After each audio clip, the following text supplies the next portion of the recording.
নমস্কার।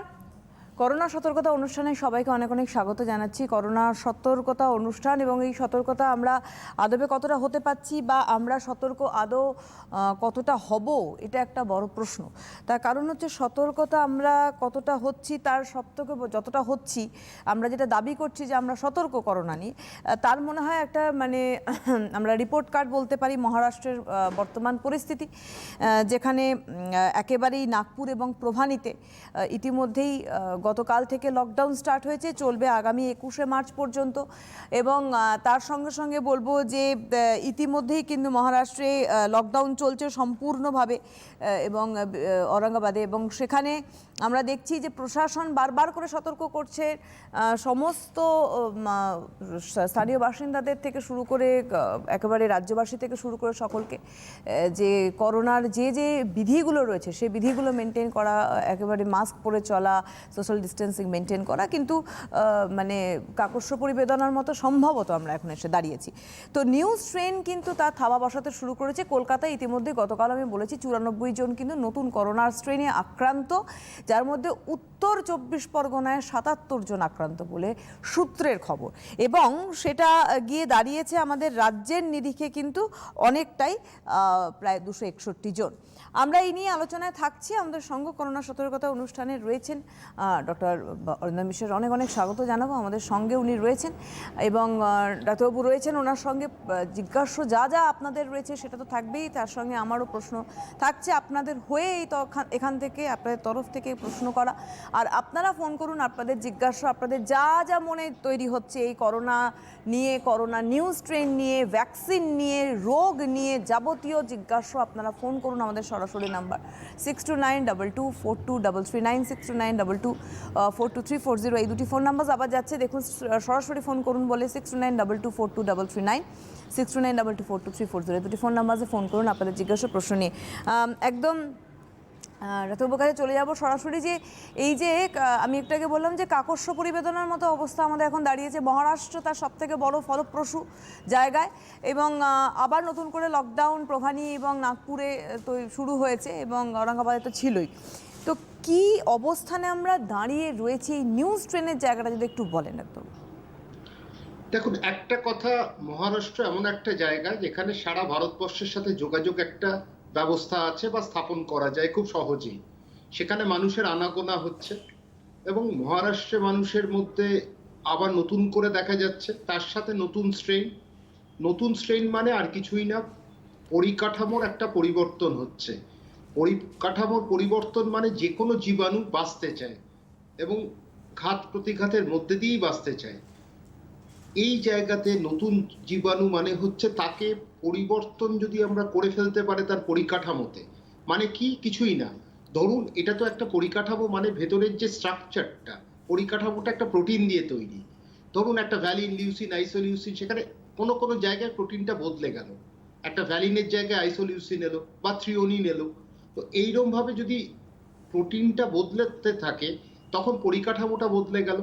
তখন তার একটা পরিকাঠামো বদলানো মানে সে একটা নতুনভাবে উৎপত্তি হলো, এবং সে যদি তখন প্রবেশ করে, শরীর সেইভাবে প্রতিরোধ করার ক্ষমতাটা গড়ে তুলতে পারবে না, তখন কিছুটা কিঞ্চিত ধাক্কা খাবে শরীর, সেখানে আবার সে নানান অঙ্গ প্রত্যঙ্গকে নষ্ট করবে, ধ্বংস করবে।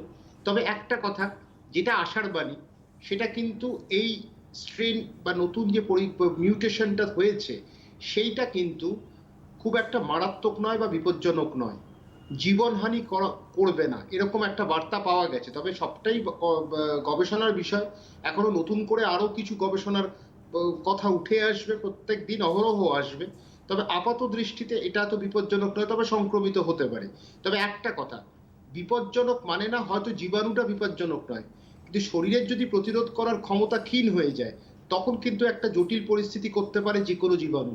সেটা সহজ হতে পারে, সেটা বিপজ্জনক হতে পারে, সেটা ধারালো হতে পারে, ধারালো নাও হতে পারে, সেখানে কিন্তু বিপদটা থাকছে। সেই ক্ষেত্রে কোভিডের ক্ষেত্রে আমাদের স্পষ্ট কথা সেটা হচ্ছে যে এখনো পর্যন্ত যা নিয়ম কানুন আছে বা নিয়মবিধি সরকারের তরফ থেকে বিজ্ঞপ্তি জারি হয়েছে সেইগুলো পুঙ্খানুপুঙ্খানুভাবে কিন্তু আমাদের মেনে চলা। তো সেই দিক থেকে একদিকে প্রতিষেধক, আরেক দিকে যদি আমরা উদাসীন হয়ে যাই তাহলে কিন্তু এই মুহূর্তে আমরা কিন্তু আবার বিপদ ডেকে আনতে পারি। সেই জায়গাটা যাতে না ঘটে, সেই দুর্ঘটনা না ঘটে, সেই ভয়াবহ 2020 যাতে না ফিরে আসে, সেই ব্যবস্থাটা কিন্তু আমাদের করতে হবে। আর আমাদের মর্মগ্রহণ করতে হবে যে আমরা কিন্তু পালন করব নিয়মবিধি। এখনো কিন্তু করোনা মুক্ত সমাজ, করোনা মুক্ত ভারতবর্ষ হয়ে যায়নি। তো যে কোনো সময় আবার ফিরে আসতে পারে। তো আমরা ঝুঁকি নেব না, ঝুঁকিপূর্ণ কাজ থেকে আমরা বিরত থাকবো। তাহলেই কিন্তু দেখবেন আমরা কিন্তু একটা দিন করোনা মুক্ত হতে পারবো। সেই লড়াইটা চালিয়ে যেতে হবে, বন্ধ করলে হবে না। নিয়ম, স্বাস্থ্যবিধি যা আছে সেটা কিন্তু মেনে চলতে হবে। আমরা নিউ স্ট্রেইন অফ করোনা এটা নিয়ে আসবো।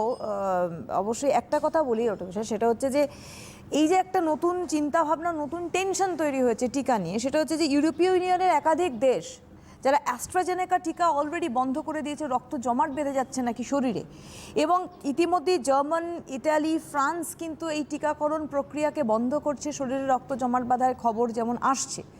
এবং ভারতবর্ষে যে দুটি টিকা অলরেডি আমরা পেয়েছি, তার মধ্যে বলা হচ্ছে একটি টিকা কিন্তু এই অ্যাস্ট্রাজেনেকার প্রযুক্তিতে তৈরি সিরামের কোভিশিল্ড।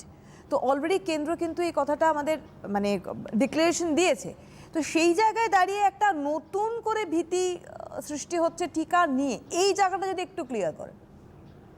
দেখুন, একটা কথা, কিছু দেশ তারা গবেষণার মাধ্যমে এরকম পেয়েছে যে রক্ত জমাট হয়ে যাচ্ছে, তার থেকে মৃত্যু হচ্ছে। কিন্তু ভারতবর্ষের নিরিখে যদি আপনি দেখেন, কয়েক লক্ষ লক্ষ মানুষ নিয়ে নিয়েছে, তাদের কিন্তু কোনো রকম অসুবিধার মধ্যে পড়তে হয়নি বা কোনো রকম অঘটন ঘটেনি। সেই ক্ষেত্রে আমরা এই জায়গায় থেকে দাঁড়িয়ে আমরা এখন এই প্রতিষেধকের নতুন করে গবেষণা করার কিন্তু কোনো জায়গা নেই। এই প্রতিষেধক এখন ব্যবহার করতে হবে, কারণ ভারতবর্ষে যেসব নিয়েছে আমিও নিয়েছি, তার মধ্যে একজন। আপনার সামনে বসেই কথা বলছি, আমার কিন্তু কিছু হয়নি। সেই ক্ষেত্রে দাঁড়িয়ে আমরা একটা কথাই বলতে পারি, ভারতবর্ষ নিশ্চিন্ত এখনো পর্যন্ত আছে। নতুন কোনো অঘটন বা দুর্ঘটনার কোনো খবর এখনো আমাদের কাছে আসেনি, সামনে আসেনি। এলে নিশ্চয়ই সেই ব্যবস্থা গ্রহণ করতো সরকার বা ব্যবস্থা গ্রহণ করবে সরকার। কিন্তু বিশ্ব স্বাস্থ্য সংস্থা তারা কিন্তু বলেছে এই ভ্যাকসিন, এই প্রতিষেধক নিয়ে কিন্তু এগিয়ে চলতে। কিছু দেশ তাদের কিছু কিঞ্চিত আপত্তি রয়েছে, তারা এই অ্যাস্ট্রাজেনিকার প্রতিষেধকটাকে তারা সরিয়ে দিয়েছে। তবে একই সাথে বলবো যে শুধু দুটো প্রতিষেধক নিলে হবে না, আরো কিছু প্রতিষেধকের যে ব্যবস্থা করা দরকার। যেরকম জ্যানসনের একটা প্রোডাক্ট আছে, সেটা হচ্ছে আপনার একটা সিঙ্গেল ডোজ ভ্যাকসিন, মানে একটা প্রতিষেধক দিলেই কিন্তু ব্যাপারটা মিটে যায়। ডক্টর বিশাল, আমরা এই জায়গায় ফিরছি। একজন কেউ অপেক্ষা করছেন আপনার সঙ্গে কথা বলবেন বলে, একটু ফোন নিয়ে নি। হ্যালো। হ্যালো। হ্যাঁ নমস্কার, কে বলছেন? হ্যাঁ নমস্কার, আমি গড়িয়া থেকে শঙ্কর প্রধান বলছি। হ্যাঁ বলুন। বলছি, আমি জানতে চাইছি যে একটা ডোজ নেওয়ার পরে সেকেন্ড ডোজটা প্রত্যেককেই মানে কি একই সময় নিতে হয়, সেটা কতদিন পরে নিতে হয়? আর একটা কোশ্চেন যেটা হচ্ছে, এই ডোজটা নিলে আমরা কতদিন সুরক্ষিত থাকবো, এটার মেয়াদ কতদিন? আচ্ছা, আপনি শুনতে থাকুন, উত্তর দিচ্ছেন ডক্টর। আপনার কি কোনো প্রশ্ন ছিল? আর তো স্যার, আমার হচ্ছে 50 আপ আমার বয়স। আমি এই করোনা ভ্যাকসিনের টিকাটা কি সরকারি সংস্থা থেকে নিতে পারবো না প্রাইভেট সংস্থা থেকে নিতে পারবো? ঠিক আছে, আপনি শুনতে থাকুন। উনি প্রথম কথা সরকারি সংস্থা থেকে নিশ্চয়ই নিতে পারবে এবং সেটা বিনামূল্যে হবে। তার জন্য উইন্যাপ সেখানে গিয়ে ওনাকে রেজিস্টার করতে হবে, নথিভুক্ত করতে হবে। তারপর উনি ওনার তারিখ আর কোথায় নিতে হবে সেটা উনি পেয়ে যাবেন। 1 নম্বর। 2 নম্বর হচ্ছে প্রতিষেধক কতদিন এটাকে স্থায়ী হবে সেটা কিন্তু এখনো স্পষ্টভাবে আমরা জ্ঞান অর্জন করতে পারিনি। কেউ বলেছে 1 বছর, কেউ 2 বছর, মানে নানানভাবে নানান মুনির নানান মত হয়েছে। এখনো স্পষ্টভাবে সেটা কিন্তু পরিষ্কার নয়। তো সেই ক্ষেত্রে আরো গবেষণার প্রয়োজন। তারপরে বোঝা যাবে বুস্টার ডোজ কত বছর বাদে লাগবে বা আদৌ লাগবে কিনা, সেটা স্পষ্ট হয়ে যাবে। তবে কিছুদিনের অপেক্ষা। তবে হ্যাঁ, কিছুদিন, কয়েক মাস, কয়েক বছর, 1 বছর হলেও তো আমাদের যদি এর থেকে, এই বিপত্তির থেকে আমাদের মুক্তি দেয়, তাহলে কিন্তু আমরা নিশ্চয়ই এই ভ্যাকসিন গ্রহণ করব।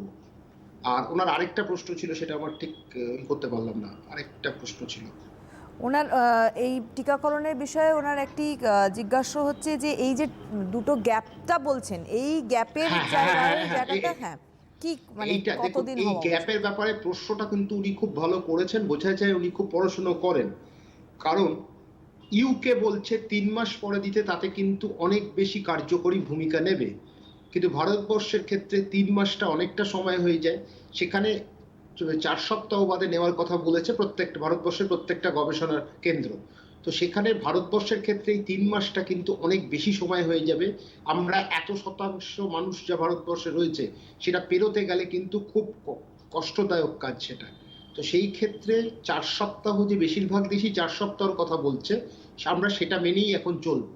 তো ওনার কাছে অনুরোধ 4 থেকে 6 সপ্তাহের মধ্যে উনি এই ভ্যাকসিনটা যেন নিয়ে নেন, মানে দ্বিতীয় ভ্যাকসিনটা।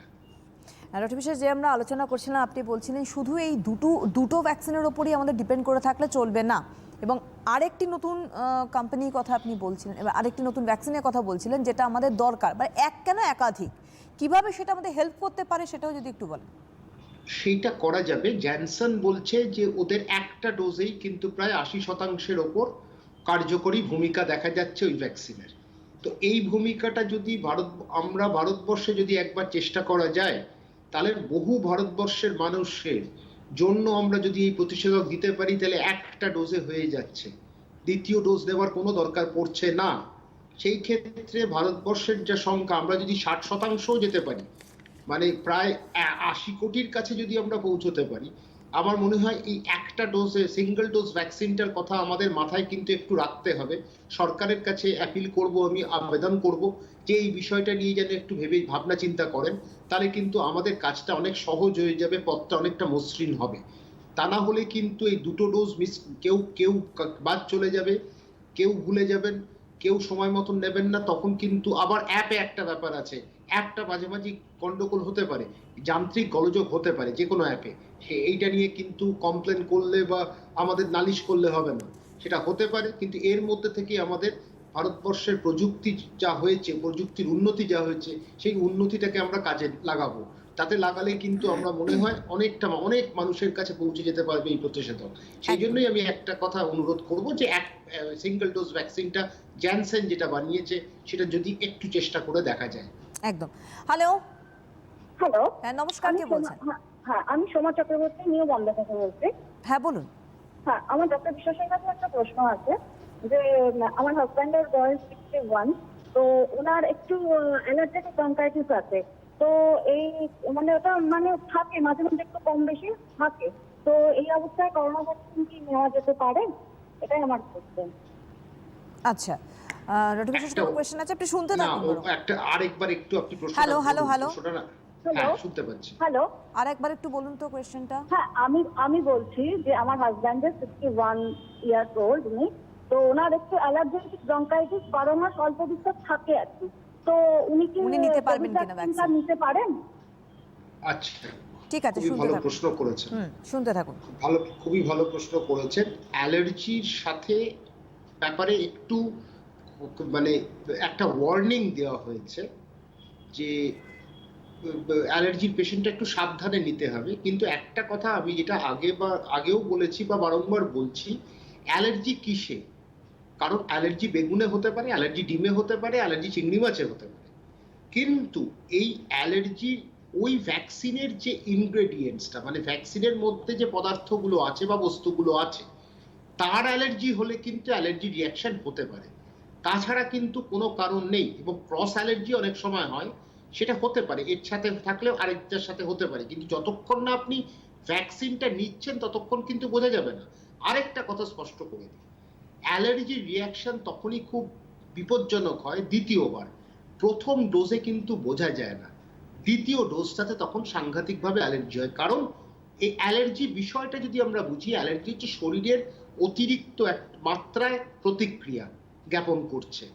এই প্রতিক্রিয়াটা যখন হচ্ছে, সেটা মানে ওভারওয়েলমিং রেসপন্স যেটাকে বলে, শরীর এইটুকুটাকে ভাবছে বেশি, সেই জন্য শরীর রিয়াক্ট করছে, এটাকে বহিরাগত ভেবে। এইবার এই জায়গাতে একটা হচ্ছে, প্রথম ডোজটার সময় শরীর তৈরি থাকে না, দ্বিতীয় ডোজটার সময় শরীর তৈরি হয়ে গেল যে এবার আমরা প্রচন্ডভাবে আমি আক্রমণ করব ওটাকে নিঃশেষ করে দেওয়ার জন্য। সেই জিনিসটাই কিন্তু অ্যালার্জি। তো এখানে একটার অ্যালার্জি আছে বলে আরেকটা দিতে পারবো না, এই জায়গাটা আমি মানতে রাজি নই। আমার বক্তব্য হচ্ছে, মানুষ চেষ্টা তো করবেন, কিন্তু যখন নেবেন তার 24টা ঘন্টা যেন একটু নজরদারিতে থাকেন। আমি ওখানে তো 8 ঘন্টা থাকছেন, ঠিক আছে, যে কেন্দ্র থেকে আপনাকে প্রতিষেধক দেওয়া হচ্ছে সেখানে আপনাকে 8 ঘন্টা বসিয়ে রাখা হচ্ছে, ঠিক আছে, কিন্তু তারপরে কিন্তু সময়টা শেষ হয়ে গেল না। বাড়িতে গিয়ে বা যে কোনো কাজের জায়গায় আপনি নিজেকে একটু দেখবেন আপনার কোনো রকম মানে গলা ব্যথা করছে কিনা, গলাটা ফুলছে কিনা, গায়ে কোনো র্যাশ বেরোচ্ছে কিনা, বেশি সর্দি কাশি হচ্ছে কিনা। সেই জায়গায় অল্প হতেই পারে প্রতিষেধক নিলে, কিন্তু বেশি মাত্রায় হলে তখন চিকিৎসকের সঙ্গে যোগাযোগ করুন। তাহলে বুঝবে যে হ্যাঁ, এই প্রতিষেধকের জন্য কোনো অ্যালার্জেন সেখানে ঢুকে শরীরের যে ডিফেন্স মেকানিজমটাকে একটু অ্যাক্টিভ করছে, মানে বেশি কাজ করার আদেশ দিচ্ছে, তখন শরীর কিন্তু রিয়্যাক্ট করে। এই জায়গাগুলো মাথায় রাখলে বা 24টা ঘন্টায় যদি নির্বিঘ্নে কেটে যায়, তাহলে কিন্তু চিন্তা করার কোনো কারণ নেই। একদম। হ্যালো, হ্যালো, হ্যাঁ নমস্কার, কে বলছেন? হ্যাঁ নমস্কার, আমি হাওড়ার ডোমজুর থেকে বলছি। কে বলছেন? আমি অর্চনা ঘোষ বলছি। বলুন, কি প্রশ্ন আছে? আমি বলছি আমার হাজবেন্ডের কিডনি সমস্যা আছে, প্লাস সুগার আছে। হ্যাঁ, আচ্ছা, আপনার পিজি হসপিটালে চিকিৎসাধীন আছে আর কি। তা ওনার এই 1 জানুয়ারি একটা ভ্যাকসিন দেওয়া হয়েছে, মানে করোনার নয়, হেপাটাইটিসের। আচ্ছা, 1 ফেব্রুয়ারি দেওয়া হয়েছে, 2 মার্চ দেওয়া হয়েছে। কি করোনার এই ভ্যাকসিনটা দেওয়া যাবে? 1 জানুয়ারি ভ্যাকসিন নিয়েছেন হেপাটাইটিস? ভ্যাকসিন হেপাটাইটিসের, মানে বুঝতে পেরেছি। হসপিটালে পিজি হ্যাঁ ঠিক হসপিটালে আছে, বুঝতে চিকিৎসা হয় পেরেছি। ওনার। হ্যাঁ বুঝতে পেরেছি। হ্যাঁ। এখন উনি নিতে পারবেন কিনা করোনার ভ্যাকসিন, তাই তো? হ্যাঁ, আমি সেটা জিজ্ঞাসা করতে চাইছি যে করোনার ভ্যাকসিনটা উনি কি পারবেন নিতে, এইটা জিজ্ঞেস করছি।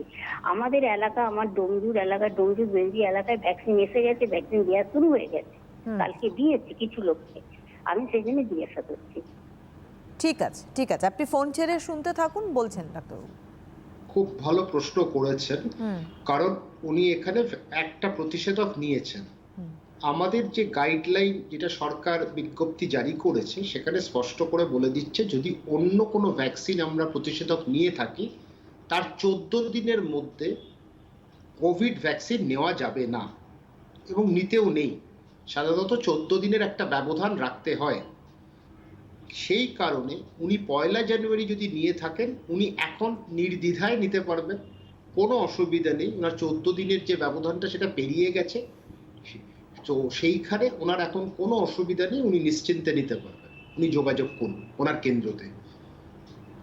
একদম, সুতরাং আপনি যোগাযোগ করতে পারেন, ওটা নিয়ে ভয় পাওয়ার কিছু নেই। একটা কথা বলি একটা বিষয়, সেটা হচ্ছে যে এই যে সম্প্রতি স্বাস্থ্যমন্ত্রক থেকে আশ্বস্ত করা হয়েছে যে মাতৃত্বের ক্ষেত্রে ভ্যাকসিন কোনোভাবেই মানে টেনশনের কিছু না। কারণ অনেকেই বলছে যে যারা প্রেগনেন্ট মহিলারা রয়েছেন তারা ভয় পাচ্ছে যে ভ্যাকসিনেশন তারা আওতায় আসবেন কি না। অনেক সময় আমরা নাও বলতে দেখছি, কিছু ক্ষেত্রে নাও বলতে দেখছি, কিন্তু সম্প্রতি কিন্তু স্বাস্থ্যমন্ত্রক জানিয়েছে যে এটাতে ভ্যাকসিন কোনোভাবে ক্ষতি করবে না। এটা কি আদৌ তাই? দেখুন, হয়েছে কি, অন্তঃসত্ত্বা মহিলাদের ক্ষেত্রে গবেষণার যে করা হয়েছে সেই সংখ্যাটা খুব কম, নামমাত্র। সেই জন্য বড়সড় আকারে যদি যতক্ষণ না আপনি গবেষণা করবেন, তার ফলাফলটা বোঝাটা খুব অসুবিধা হয়ে যায়। অল্প সংখ্যক মানুষকে নিয়ে, অন্তঃসত্ত্বা মহিলাদের নিয়ে যে গবেষণাটা হয়েছে, সেই ক্ষেত্রে কিন্তু কোনো অসুবিধা নেই, সেটা স্পষ্ট হয়ে গেছে, পরিষ্কার হয়েছে। কিন্তু সংখ্যাটা যে খুবই অল্প, সেইখানে তার যে আমরা যে একটা সিদ্ধান্তে উপনীত হতে পারবো সেই রকম বলার নেই। তবে যেসব জায়গায় গবেষণা হয়েছে সেখানে কিন্তু নেতিবাচক ফল কিন্তু আসেনি। সেই ক্ষেত্রে ভ্যাকসিন নিতে পারবেন যদি ইমার্জেন্সি ক্ষেত্রে, একেবারে কোনো রকম ইমার্জেন্সি হলো তখন, আপৎকালীন ব্যবস্থায় তখন নেওয়া যেতে পারে। তা না হলে কিন্তু এই ভ্যাকসিন আপাতত প্রেগনেন্ট মহিলাদের ক্ষেত্রে বা অন্তঃসত্ত্বা মহিলাদের ক্ষেত্রে এখনো পর্যন্ত কিন্তু সরকার কোনো সিদ্ধান্ত গ্রহণ করেনি, বলেছে না। সুতরাং সেই জায়গাটা একটা প্রশ্নচিহ্ন তার মানে রয়েই যাচ্ছে। নিউ স্ট্রেনের ক্ষেত্রে যেটা আমাদের একটু আগে আপনি বলছিলেন যে ওটা অতটাও মারাত্মক নয়। সিমটমের ক্ষেত্রে যেমন আমরা এই আগের করোনার ক্ষেত্রেও দেখেছি যে জ্বর হওয়া বা স্বাদ গন্ধ চলে যাওয়ার সঙ্গে সঙ্গে কিয়দ অংশে কিন্তু পেটের সমস্যাও আমরা দেখতে পেয়েছি। দ্বিতীয় যে নিউ স্ট্রেন, এখানে কিন্তু বেশি মাত্রায় দেখা যাচ্ছে যে এই পেটের সমস্যা, এবং তাকে তুলনা করা হচ্ছে বাচ্চাদের রোটা ভাইরাসের সঙ্গে, খানিকটা তেমন কিন্তু আরও একটু মাত্রায় পরিসরটা একটু বেশি। আমরা আসবো। হ্যালো, হ্যালো, হ্যাঁ নমস্কার, কে বলছেন? হ্যাঁ, আমি অনুপ বেরা বলছি পশ্চিম মেদিনীপুর নারায়ণগড় থেকে। বলুন। বলছি আমার বাবার বয়স 65 আছে আর মায়ের 52 এজ আছে। তো বাবার সুগার আছে আর মায়ের অ্যালার্জি ধাত আছে, মানে কোনো কিছু খাবার, ডিম, চিংড়ি মাছ এসব কোনো কিছু খেলে একটু গায়ে চুনকুনি বা পুরনো অনেক দিন, মানে মায়ের অ্যালার্জিটা ধরুন 15-20 বছরের অনেক বেশি হলো। তো ভ্যাকসিন কি নেওয়া যাবে? কোনো সমস্যা আছে কি, বা ওটা নিলে কোনো সমস্যা হতে পারে মনে হয়? আচ্ছা, এটা ডাক্তারবাবুর কাছে একটু জানার ছিল। হ্যাঁ উনি আছেন, বলছেন, শুনতে থাকুন। যদি উনি বলেছেন একটু আগে, আরেকবার যদি রিপিট করে দেন। হ্যাঁ, আমরা একটা বিস্তারিত আলোচনা এই নিয়ে করেছি কিছুক্ষণ আগে, তবে আবার ওনাকে বলে দিই, অ্যালার্জি একটা বস্তুতে যদি অ্যালার্জি থাকে আরেকটা বস্তুতে হবে এর কোনো মানে নেই। আপনি নিশ্চয়ই একবার প্রতিষেধক দিয়ে দেখবেন কোনো রকম প্রতিক্রিয়া হচ্ছে কিনা। যদি তীব্র প্রতিক্রিয়া হয় তাহলে দ্বিতীয়বার হয়তো নেওয়া যাবে না, কিন্তু এই প্রতিক্রিয়া হলেও চিকিৎসা আছে। এটা নিয়ে কিন্তু আপনি কোনোভাবে শঙ্কিত হবেন না, ভীত হবেন না। একবার চেষ্টা করুন এই ভ্যাকসিন, এই প্রতিষেধক মাকে দিয়ে দেবার, মা বা বাবাকে আপনি দিয়ে দেবার। যেটা একটু আগে বলছিলাম যে এই যে আমাদের নিউ স্ট্রেনের ক্ষেত্রে যে কিছু সিমটমের মধ্যে এটাকেই ধরা হচ্ছে পেটের সমস্যা, এবং সমস্যাটা হচ্ছে যে আমাদের নর্মালি ওয়েদার চেঞ্জের ক্ষেত্রে জ্বর জারি হওয়া বলুন বা স্টমাক আপসেট হওয়া বলুন, এগুলো হয়ে থাকে। এগুলো এমন একটা সমস্যা যেগুলো আমাদের দৈনন্দিন জীবনের সঙ্গে আমরা মানে we are use to for মানে উইথ ইট। তো সেখানে গিয়ে এটা আমরা কি করে ডিফারেন্সিয়েট করব বা আমরা নিজেদেরকে কীভাবে সতর্ক রাখবো? কারণ নিউজ ট্রেন্ডটা একটু অন্য ধাঁচের বলছে।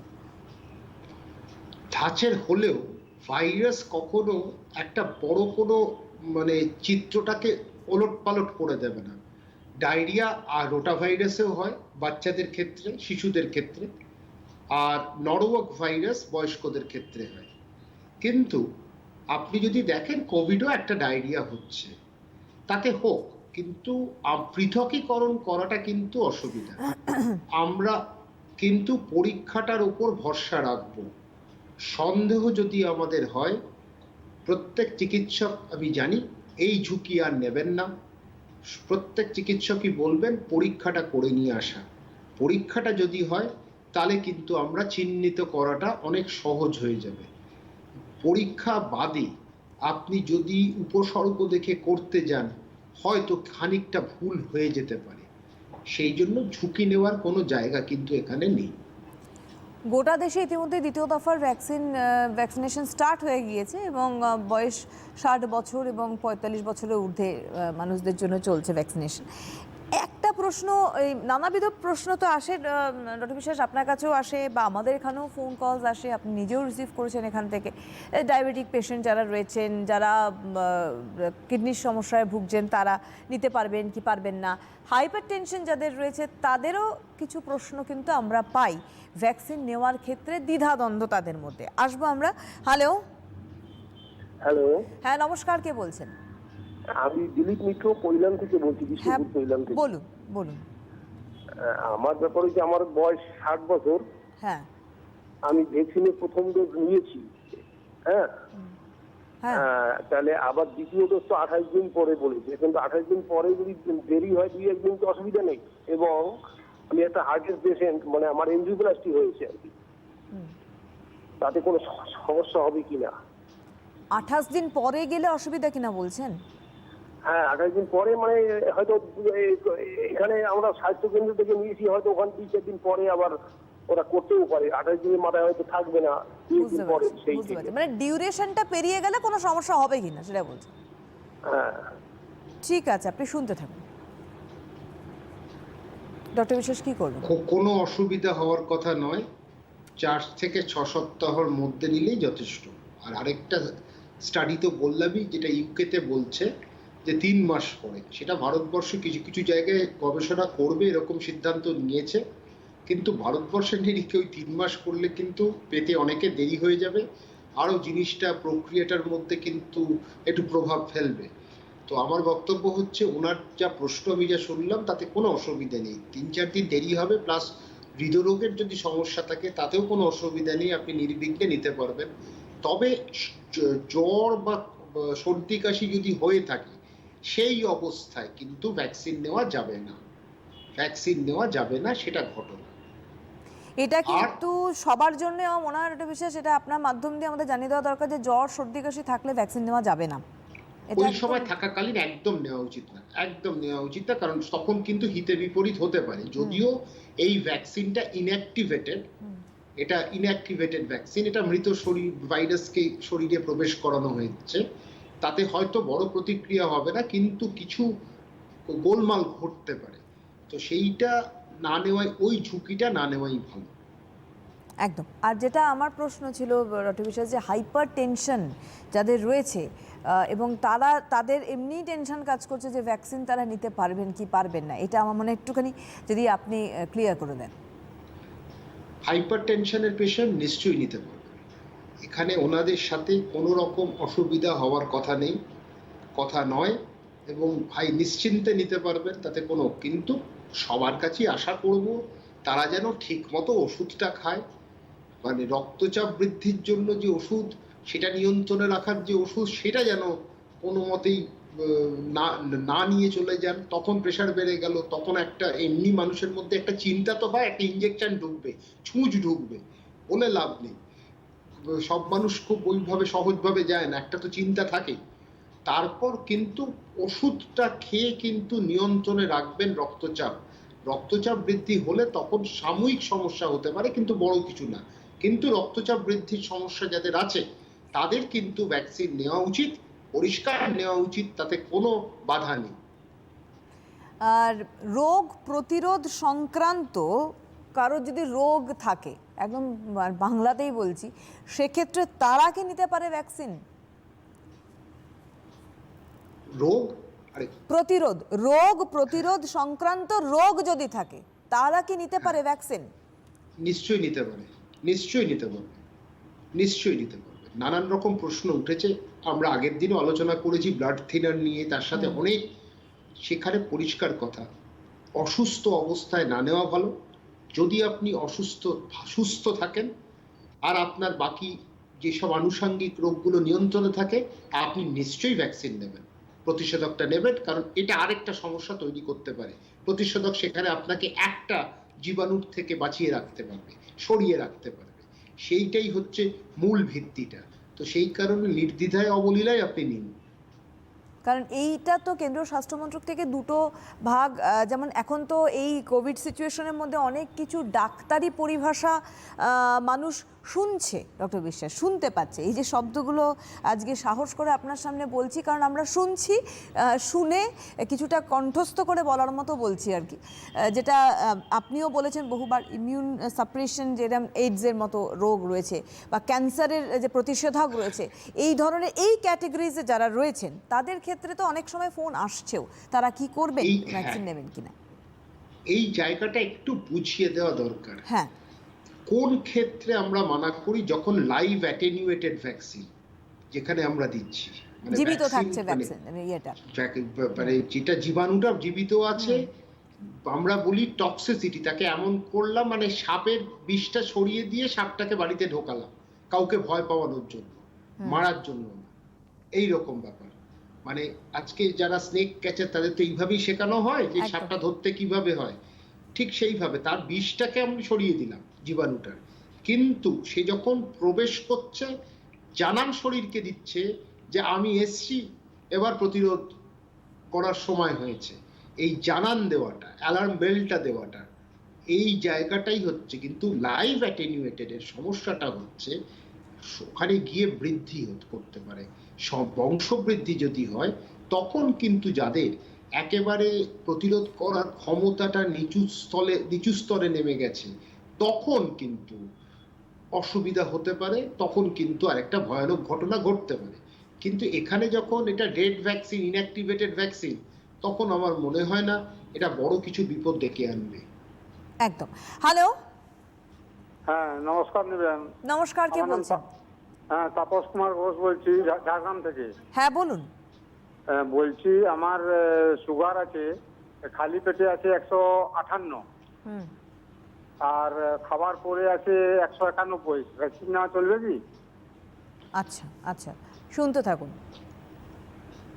মানে ফাস্টিং এ রয়েছে 158 এবং পিপিতে রয়েছে বোধহয় 191 সামথিং, এরকম কিছু একটা বললেন উনি। হ্যাঁ, যাই হোক, নিতে অসুবিধা নেই, তবে আমি মহাশয়কে একটা অনুরোধ করব, ফাস্টিং শর্করার মাত্রাটা আরেকটু নিয়ন্ত্রণে আনতে। 110-এর নিচে ফাস্টিংটা আনা, 140-এর নিচে পিপিটা আনা। সেইরকম হলে চিকিৎসকের সাথে যোগাযোগ করুন। চিকিৎসক আপনাকে ওষুধটা দেবে, কিন্তু তার সাথে আপনাকে কিছু জিনিস মেনে চলতে হবে। ডায়াবেটিক পেশেন্ট, আপনাকে বেশি ভাজা, বেশি মিষ্টি এইগুলো থেকে কিন্তু দূরে থাকতে হবে, আর একটু হাঁটাচলা করতে হবে, কারণ ক্যালোরিটা যাতে বেরিয়ে যেতে পারে। তো এই জায়গায় যাতে ফ্যাট তৈরি না হয় শরীরে, তো এইগুলো মানলে আমার মনে হয় উনি শর্করার মাত্রাটা নিয়ন্ত্রণে রাখতে পারবেন। তবে ভ্যাকসিন নিতে ওনার খুব কোনো অসুবিধা নেই, সেটাও বললাম। ভ্যাকসিন নেওয়া এবং এই বিষয়টা আমি আগেও আপনাকে একটা প্রশ্ন করেছিলাম আগের বেশ বিগত কয়েকটি অনুষ্ঠানের একটা বিষয়, সেটা হচ্ছে যে ঐচ্ছিক জায়গায় পৌঁছে গিয়েছে, কারণ কাউকে আমরা প্রেশারাইজ করতে পারি না ভ্যাকসিনেশনের আওতায় আনার জন্য। কিন্তু বকলমে কিন্তু বলাও হচ্ছে স্বাস্থ্যমন্ত্রক থেকে যে ভ্যাকসিনেশন হলে আগামী দিনে আমাদের কিন্তু মানে হার্ড ইমিউনিটিটা ক্রিয়েট হবে থ্রু দিস প্রসিডিয়ার, এবং এইটা আমাদের কতটা ভবিষ্যতের জায়গায় আমরা অনেকটা স্ট্রং হতে পারবো। কারণ ভাইরাস সবসময় নিজেকে পরিবর্তন করে, এটা আমরা মানে দীর্ঘ সময় ধরে দেখে এসেছি, not only for corona virus, এটা বলছি সব ভাইরাসের ক্ষেত্রে এটা তার চরিত্রগত দিক। তো সেই জায়গায় আমরা কতটা নিজেদেরকে মানে সচেতন করে নিজেদেরকে তৈরি করতে পারবো আগামী দিনের জন্য ভ্যাকসিনেশনের মাধ্যমে। হার্ড ইমিউনিটি মানে হচ্ছে সামাজিকভাবে একটা প্রতিরোধ করার ক্ষমতা। মানে আমরা একটা জায়গাকার বাসিন্দা, এই সমাজের বাসিন্দা, আমরা সেইখানে আমরা ভ্যাকসিনটাকে কিভাবে দিয়ে মানুষের মধ্যে একটা প্রতিরোধ করার ক্ষমতা তৈরি করা, এটাই হার্ড ইমিউনিটি। তাতে বলা হচ্ছে 60% মানুষ যদি রোগটার প্রতিরোধ করার ক্ষমতা পেয়ে যায়, তাহলে সমগ্র জাতি সেই ভাইরাস থেকে কিছুটা মুক্ত হবে, কারণ তাদের মধ্যেও কিছুটা প্রবেশ করবে, সেটা জলকণা হোক, যেভাবে হোক প্রবেশ করবে। তো আমরা যদি 60% মানুষকে প্রতিষেধক কিভাবে হয়, একটা হচ্ছে রোগ থেকে সেরে ওঠা, আর দ্বিতীয়ত হচ্ছে প্রতিষেধক দেওয়া। এখন রোগ থেকে সেরে উঠতে গেলে আজকে আপনি আমেরিকা দেখুন, ইউকে দেখুন, সেরে উঠতে গিয়ে ওরা প্রথমে তাই ভেবেছিল, তারপরে যে মৃত্যু হার বেড়েছিল ওদের, তখন ওদের এইসব গল্প ওরা ভুলে গেছিল। তখন ওরা একটাই দিকে চিন্তা করেছিল, প্রতিষেধক। আমাদের 11 কোটি ওপর মানুষ আক্রান্ত হয়েছে, এইবার 1,58,000-এর একটা ফিগার যেখানে মানুষের মৃত্যু হয়েছে। সব মিলিয়ে যদি আমরা দেখি, তাহলে কিন্তু 60% পৌঁছলে তখন আমরা প্রতিরোধ করার ক্ষমতাটা নিশ্চিতভাবে তৈরি করতে পারবো পুরো সমাজে। তো সেই ক্ষেত্রেই হার্ড ইমিউনিটি, এবং সেই জন্যই আজকে প্রতিষেধক। আজকে ভারতবর্ষের যদি আমরা অপেক্ষা করতাম মানুষ সেরে উঠবে কবে, তাহলে বহু মানুষ এই 1,58,000 হতো না, আরো কয়েক লক্ষ হয়ে যেত। মানুষের মৃত্যু হতো হাসপাতাল না, বাড়িতে বাড়িতে মৃত্যু হতো। কিছু দেশে তাই হয়েছে। সেই জায়গাটার জন্যই আজকে প্রথম থেকে আমরা চিকিৎসকরা একটাই বলেছিলাম, ভারতবর্ষের নিরিখে প্রতিষেধক দরকার, এইটাকে আটকানো। প্রতিষেধক ছাড়া কিন্তু হবে না, মানুষের মৃত্যু বাড়বে। সেই জন্যই আজকে এই হার্ড ইমিউনিটির কনসেপ্টটা এসছে। আমাদের এখন কোভিড-19কে আটকাতে গেলে প্রতিষেধক ছাড়া কিন্তু কোনো উপায় নেই। একদম। হ্যালো, হ্যালো, নমস্কার, কে বলছেন? নমস্কার, আমি চাকদা যশটা নদিয়া থেকে বলছি, মিতা সাহা। হ্যাঁ বলুন। আমার বয়স হলো 55। আচ্ছা বলুন। আমার 10 সালে স্টিফেন জনসন সিনড্রোম 10 হয়েছিল। কি হয়েছিল? সেই স্টিফেন জনসন সিনড্রোম 10। আচ্ছা আচ্ছা, হ্যাঁ আচ্ছা আচ্ছা আচ্ছা আচ্ছা। সেই অবস্থায় আমি ভ্যাকসিন নিতে পারবো কিনা? আচ্ছা, স্টিফেন জনসন বুঝতে সিনড্রোম পেরেছি 10। বুঝতে পেরেছি। হ্যাঁ, বুঝতে ডাক্তারবাবু শুনেছেন, ঠিক আছে, আপনি শুনতে থাকুন। উনি নিতে পারবেন কি ভ্যাকসিন, ডক্টর বিশ্বাস? স্টিভেন জনসন সিনড্রোমটা হচ্ছে এরিথেমা মাল্টিফর্মি মেজর, যেটা হচ্ছে সাবকিউটেনিয়াস টিস্যু এবং পুরো মুখে, মানে মিউকোসাটাকে একেবারে শরীরে দেখবেন মুখ টুকের মধ্যে খালি আলসার হয়ে আছে, মুখটা নানান রকম র্যাশগুলো, এবং র্যাশগুলো দেখতে খুব একটা মানে দৃষ্টিনন্দন নয়। তো সেই ক্ষেত্রে স্টিভেন জনসন একটা সিভিয়ার অ্যালার্জিক রিয়াকশন কোনো একটা ওষুধে হয়েছিল। কিন্তু আবার একটা কথা বলি, উনি ওনার চিকিৎসকের সাথে আলোচনা করুক, চিকিৎসক যেভাবে ওনাকে বুঝিয়ে দেবেন, বলবেন, কিন্তু আমার মনে হয় না একটা স্টিভেন জনসনের জন্য ভ্যাকসিনের জন্য আরেকটা স্টিভেন জনসন হতে পারবে। তবে আবার বলছি, নিশ্চিন্তে তো বলতে পারবো না, কারণ ওর মধ্যে যে ভ্যাকসিনের প্রতিষেধকের মধ্যে যে বস্তুগুলো রয়েছে সেই রসায়নগুলো যদি আবার অ্যালার্জিক হয় তখন কিন্তু ওনাকে সাবধানে থাকতে হবে, মানে পর্যবেক্ষণে ওনাকে রাখা দরকার। কিন্তু উনি ওনার চিকিৎসকের সাথে একটু আলোচনা করে নিন। আমার নিজের বক্তব্য এটা হওয়া উচিত না, কিছু ওষুধ দিয়ে সেগুলোকে আটকেও দেওয়া যায়। তো সেই ক্ষেত্রে চিকিৎসক যেভাবে ওনাকে গাইড করবেন, ওনাকে দিক নির্দেশিকা দেবেন, সেইটা উনি মেনে চলুন। ডক্টর বিশ্বাস, এই যে ধরুন এই এখন তো নিউ স্ট্রেনে অনেকেই আক্রান্ত হয়েছে আমাদের ভারতবর্ষ তথা আমাদের পশ্চিমবঙ্গ, আমাদের কলকাতা শহর, এবং সেখানে যারা করোনার নতুন স্ট্রেনে আক্রান্ত হয়েছে এবং কিছু ক্ষেত্রে সুস্থও হচ্ছেন, যারা সুস্থ হচ্ছেন, এই যে একটা করোনার থেকে সে বেরিয়ে এলো, অলরেডি আমাদের ভ্যাকসিনেশন চলছে, তাহলে এই ধরনের পেশেন্টদের যেহেতু সম্প্রতি করোনা থেকে বেরিয়েছে, তাহলে কি তারা ভ্যাকসিন নিতে পারে এর মধ্যে, যেহেতু ভ্যাকসিনেশন চলছে, নাকি একটা গ্যাপ দিতে হবে তাদের ভ্যাকসিনেশনের জন্য? ভ্যাকসিনেশনের জন্য গ্যাপ দেওয়া? হ্যাঁ, হয়তো এখন করোনা থেকে সদ্য তিনি উঠেছেন, না না না না না না, একটু কদিন অপেক্ষা করে করা উচিত। এটাই আমি আর জিজ্ঞাসা করছি। মাসখানেক, 1.5 মাস 2 মাস এর পরে মাসখানেকের ব্যবধানে কিন্তু উনি নিক সঙ্গে সঙ্গে, এটা নিতেই হবে। কতদিন তার অ্যান্টিবডি স্থায়ী থাকবে, চিরস্থায়ী হবে না এটা ঘটনা, কিন্তু কতদিন থাকবে সেটা আমরা কেউ জানি না। কিন্তু আমরা একটা জিনিস জানি, যে ভ্যাকসিনটাকে নিলে সে ভালোভাবে একটা প্রতিরোধ করার ক্ষমতা গড়ে তুলতে পারবে। জুন মাস থেকে আবার মানে ভ্যাকসিনেশনে আমাদের সাধারণ মানুষের আওতায় আসছে, আবার চলছে ধীরে ধীরে, এবার প্রত্যেকটি বয়সের ক্ষেত্রেই আসবে। তো এই যে জুন মাসে ভ্যাকসিনেশন স্টার্ট হবে, সেই জায়গায় আমাদের প্রথমত মানসিকভাবে তৈরি হওয়াটা একটা বড় বিষয়, যার জন্য বারবার করে করোনা সতর্কতা নিয়ে আসা অনুষ্ঠান। আসবে একটা ফোন নিয়ে। হ্যালো, নমস্কার, কে বলছেন? হ্যাঁ, কে বলছেন? আমাদের সাথে আছেন। হ্যাঁ, কে বলছেন? আমি দুলালদে বলছি। কোথা থেকে বলছেন? আমি দুলালদে, 69 আমার বয়স। দাদা, কোথা থেকে বলছেন? 24 থেকে বলছি। হ্যাঁ, বলুন, কি প্রশ্ন আছে? টিভির ভলিউমটা মিউট করে দেবেন কাইন্ডলি, ফোনে শুনুন। হ্যাঁ, আমার প্রশ্ন হচ্ছে, আমি টিভিটা বিয়েও আমাকে এই আমার প্রোস্টেটের অসুবিধা আছে, আর আমার কোলেস্টেরলের অসুবিধা আছে। আমি ওই কোলেস্টেরলের জন্য ইকো ইয়েটা খাচ্ছি, আর কোলেস্টেরলের জন্য খাচ্ছি, ট্যাবলেট খাচ্ছি, আর আমার এমনি প্রেশারও আছে বেশি একটু। তা থেকে আমি এই করোনার ভ্যাকসিন নিতে পারবো? ঠিক আছে, আপনি শুনতে থাকুন। বয়সের সাথে প্রস্টেটের সমস্যা বাড়ে, এটা অস্বীকার করেনি পুরুষ মানুষদের। তার সাথে প্রেশারও থাকছে, আশা করি সেটা নিয়ন্ত্রণের মধ্যে আছে ওষুধ খেয়ে। তো উনি নিতে পারবেন, কোনো অসুবিধা নেই, নিশ্চিন্তে নিতে পারবেন, এবং ওনার নেওয়া উচিত। আমি এটুকুই বলবো, কারণ ওনার কিন্তু আনুষঙ্গিক কিছু রোগ আছে, সেই ভাবনা চিন্তা করে ওনাকে এগোতে হবে। যাদের কোনো রোগ নেই আপাতত, যদি এরকম রোগ পাওয়া খুব কঠিন ব্যাপার, কিন্তু নর্মালি আমরা দেখেছি কিছু মানুষ রয়েছেন যারা ভোগেন খুব কম, এই শব্দটা খুব বলা বাঞ্ছনীয়, ভোগেন কম। এবার তাদের মধ্যে হতে পারে যে আমার যদি কোনো রোগই না থাকে, তাহলে আমার করোনাও আমার কাছে আশেপাশে আসবে না, কারণ রুরাল এরিয়াতে বহু মানুষ রয়েছেন যারা একেবারে মানে কনফিডেন্টলি বলছেন যে করোনা এখানে নেই, করোনা শহরে আছে। এরম শব্দ তো আমরা পাই, আমরা বহু আমাদের ধরনের খবর আমরা পাই। তো সেইখানে দাঁড়িয়ে যদি একটু গাইডলাইন্স দিয়ে দেন, কারণ জুন মাসে কিন্তু করোনা ভ্যাকসিন আবার সাধারণ মানুষ আবার এই কিছু এজের ক্ষেত্রে পড়বে, নেবেন মানুষ। দেখুন, একটা কথা হচ্ছে শস্য, মানে প্রান্তিক জায়গায় সেই শস্য শ্যামলা, কিন্তু সেখানে কিন্তু কোভিড পৌঁছে যেতে পারে। কোভিড কিন্তু শস্য শ্যামলা দেখে না, কোভিড গ্রাম শহর দেখে না, নির্বিচারে আঘাত করে।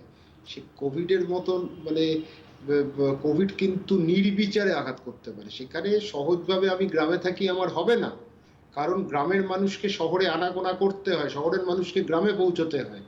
তো এই আনাগোনা যতদিন থাকবে ততদিন কিন্তু কোভিড হওয়ার একটা সম্ভাবনা থেকে যাবে। কিন্তু তার সাথে আপনাকে প্রমাণ করতে হবে পরীক্ষা করে, সেই রকম আগ্রহ দেখাতে হবে। যদি কোনো সমস্যা থাকে, যে আমি গিয়ে পরীক্ষাটা করাবো, এরপর যদি পরীক্ষার ফলাফলটা এরকম ধনাত্মক হয়, তখন কিন্তু গ্রামের আর শহরের মধ্যে বিভাজন আর থাকবে না। সেই ক্ষেত্রে সহজভাবে নেওয়াটা উচিত নয়। একটা জীবাণু সেটা দাপট দেখিয়ে গেছে 2020টাতে অনেকটা ছিন্ন ভিন্ন করে গেছে, এক একটা পরিবার ছিন্ন ভিন্ন হয়েছে, অর্থনীতি ছিন্ন ভিন্ন হয়েছে। মানুষকে আর আমন্ত্রণ জানানোর দরকার নেই ওরকম একটা বিপজ্জনক বস্তুটিকে বা জীবাণুটাকে। তো সেই ক্ষুদ্র পদার্থটা কি করতে পারে সেটা আমরা দেখেছি, আমরা আলোচনা করেছি, বহু মানুষ শুনেছেন। কিন্তু এটাই মর্মগ্রহণ করতে হবে যেটা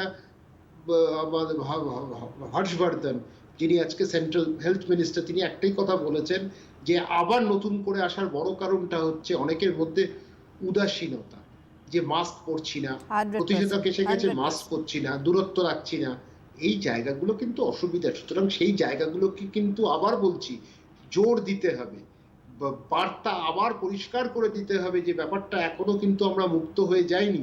আর প্রতিষেধক কবে ঠিক মতন শক্তিশালী হয়ে যায় প্রতিরোধ করার ক্ষমতা, সেটা পর্যন্ত কিন্তু নিশ্চিতভাবে কেউ বলতে পারবে না। একটা কথা স্পষ্ট হয়েছে, দ্বিতীয় ডোজের 14 দিন পরে এই প্রতিরোধ করার ক্ষমতাটা গড়তে শুরু করবে, গড়ে উঠবে বলে না, সম্পূর্ণভাবে গড়ে উঠবে সেটার কোনো কথা কিন্তু এখনো পর্যন্ত বলা হয়নি, সেটা কয়েক মাস লাগতে পারে। একদম, মানে ডোজ যতক্ষণ না কমপ্লিট হচ্ছে, যেটা আপনি বলছেন। একদম একদম।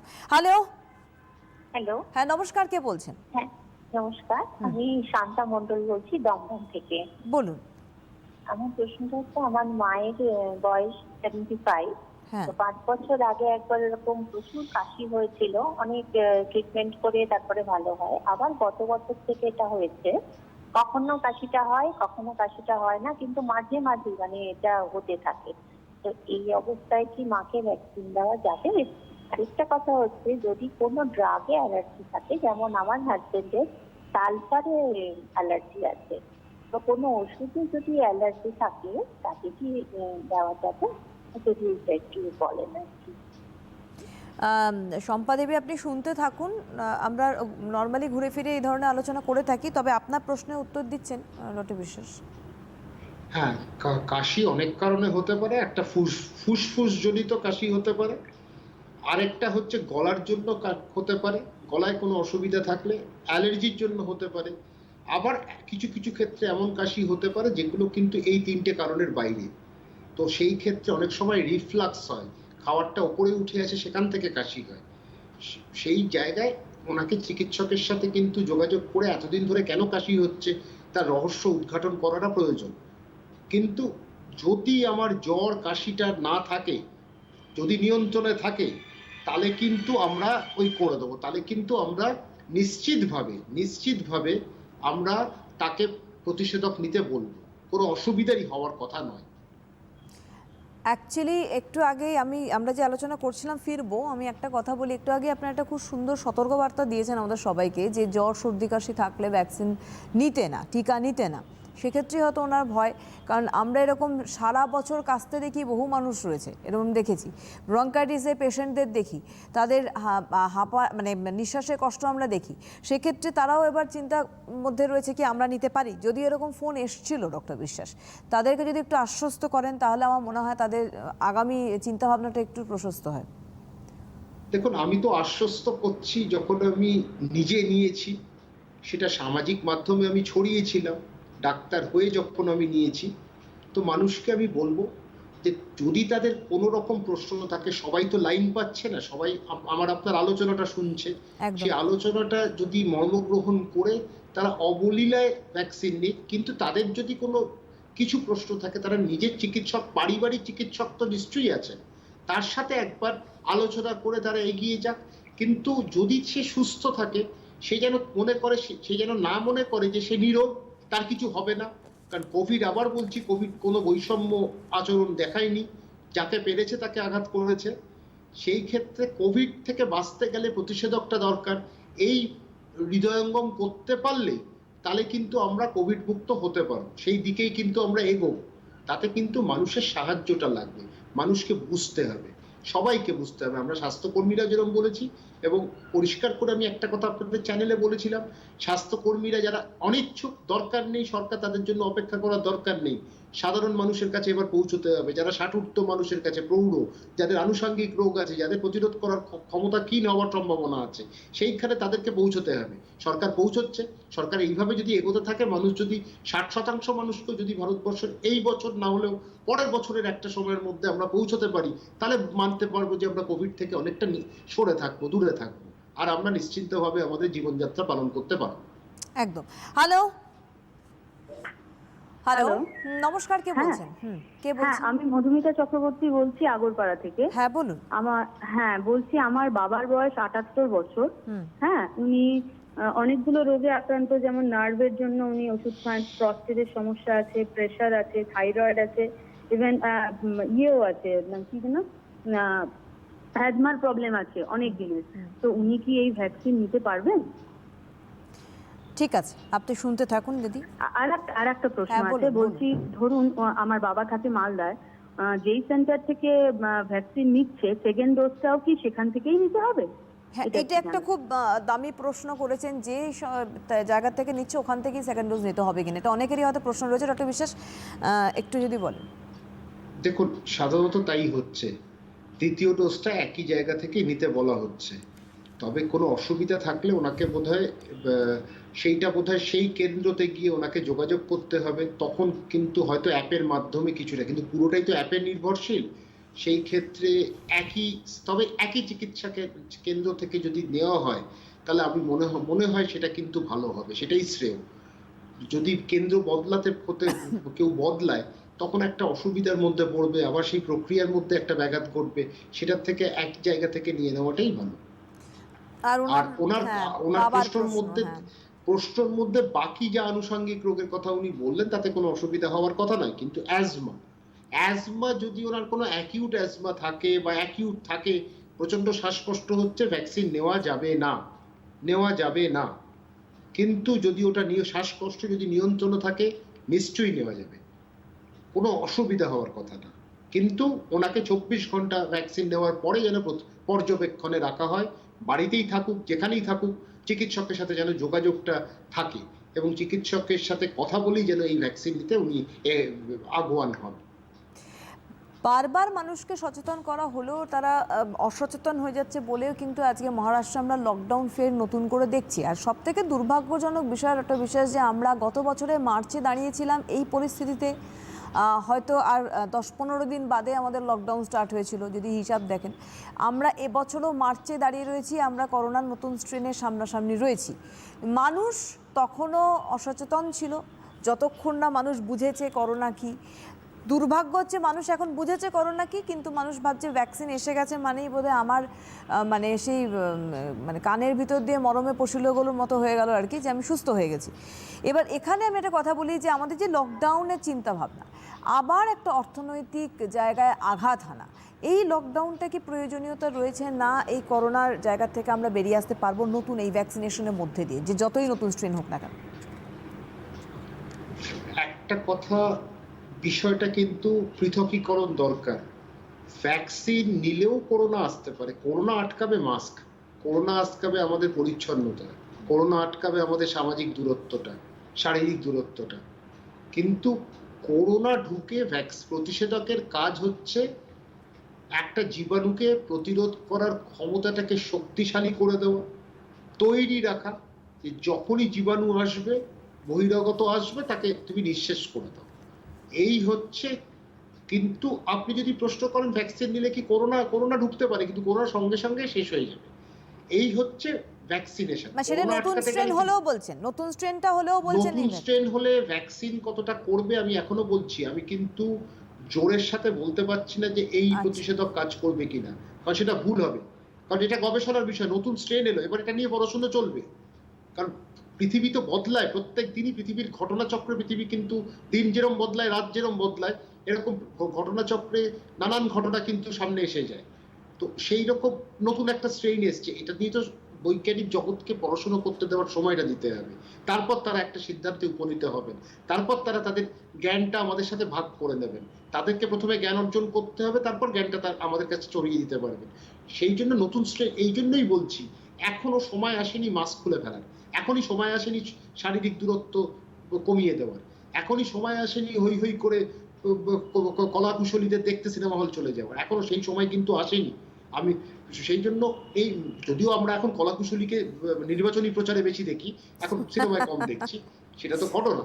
তো তারপর তো সেই জন্য এখন এই জায়গায় থাকলে আমরা অবশ্যই আমাদের কিন্তু নর্মাল ব্যাপারটা কিন্তু সাধারণ ব্যাপারটা হয়েছে, কিন্তু আমরা যদি একটু সাবধান হই একদমই, তাহলে কিন্তু আমরা সুস্থ থাকব। একদমই তাই। আজকে আর হাতে সময় নেই, অনেক অনেক ধন্যবাদ জানাবো বিশ্বাসকে আমাদের মহামূল্যবান কিছু গাইডলাইন্স দেওয়ার জন্য। এবং অবশ্যই বলবো সুস্থ থাকতে হবে, ভ্যাকসিনেশনের আওতায় আসতে হবে, মানসিকভাবে স্টেডি থাকতে হবে এবং করোনার সঙ্গে লড়াই করতে হবে। এই চিন্তা ভাবনা নিয়ে আজকে বিদায় নিচ্ছি। ভালো থাকুন, সুস্থ থাকুন, নমস্কার।